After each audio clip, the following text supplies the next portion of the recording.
Shipwrecked onto a mysterious island, Link is rescued by a young girl by the name of Marin. He's been informed that he's been asleep for quite some time, and the island that he's arrived on is named Koholint Island. Leaving the house, Link makes his way back to the seashore where he picks up his sword, and upon doing so, he comes into contact with a mysterious owl who explains that in order to leave the island, he must wake the mysterious windfish. Throughout this game, you will come into contact with many colorful characters. Take this witch for example. If you bring her a sleepy toadstool, she can mix it up into something useful for you to use out in the overworld. This game takes the feel of the original Legend of Zelda for NES and modernizes it for a new audience. You've got brand new dungeons to explore, brand new bosses to fight, and a brand new threat to face. After completing the first dungeon, Link discovers what he will need in order to wake the windfish.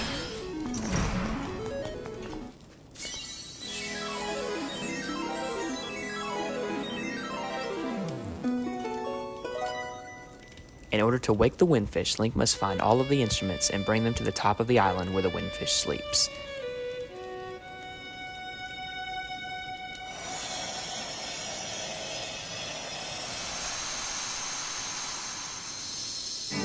Throughout the game, you're going to encounter some very interesting bosses. It might be a slime eye, for example. You might fight a genie. You might fight the big fish from Finding Nemo. I mean, you could fight anything in this game, but fighting the bosses isn't nearly as hard as getting to them, and no challenge was greater than that of the 7th dungeon, the Eagle's Tower.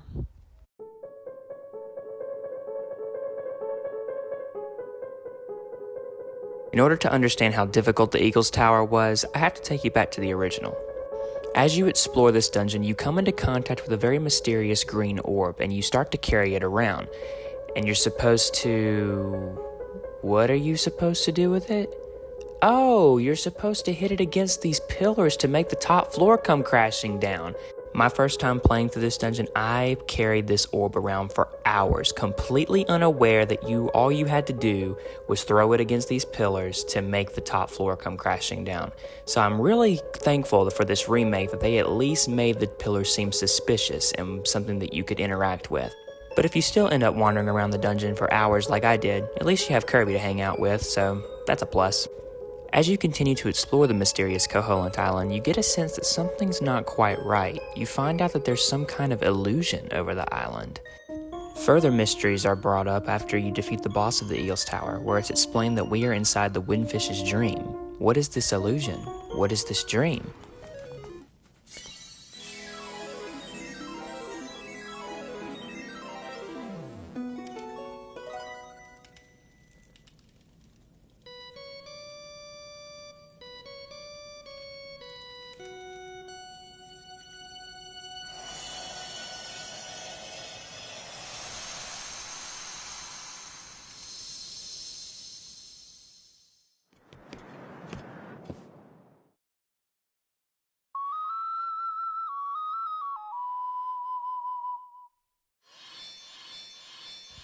Once Link has finally collected all 8 instruments, he is able to play the grand melody at the top of the island and open the way of where the windfish sleeps.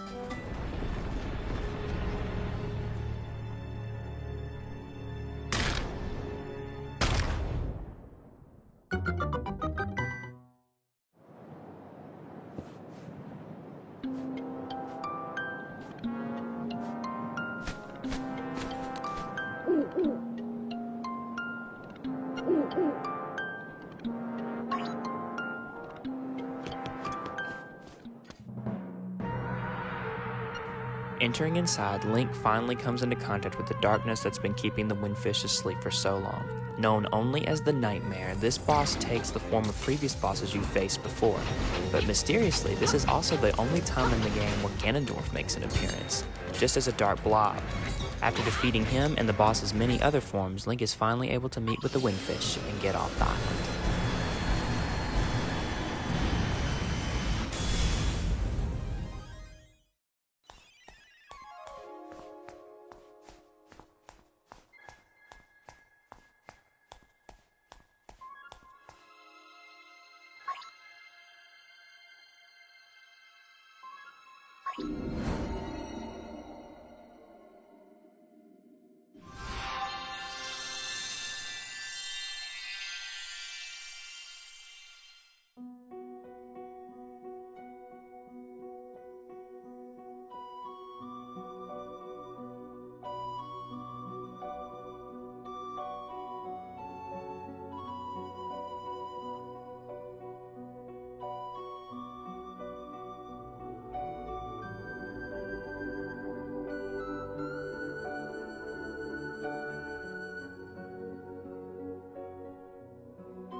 Yep, this entire game was taking place inside of Link's head, and it wasn't the windfish we were trying to wake up, it was Link himself, and during that final boss fight, we were facing off against Link's worst nightmares.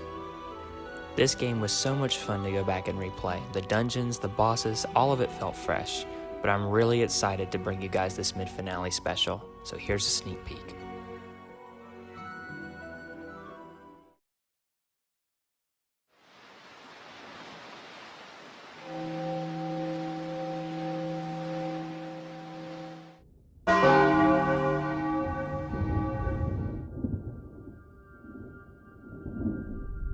What would you do if you had 3 days left to live? Would you think on the happier times?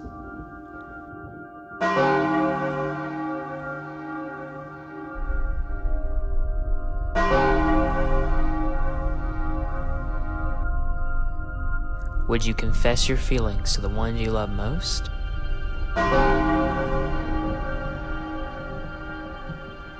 Would you attempt to heal the sorrows of the dead?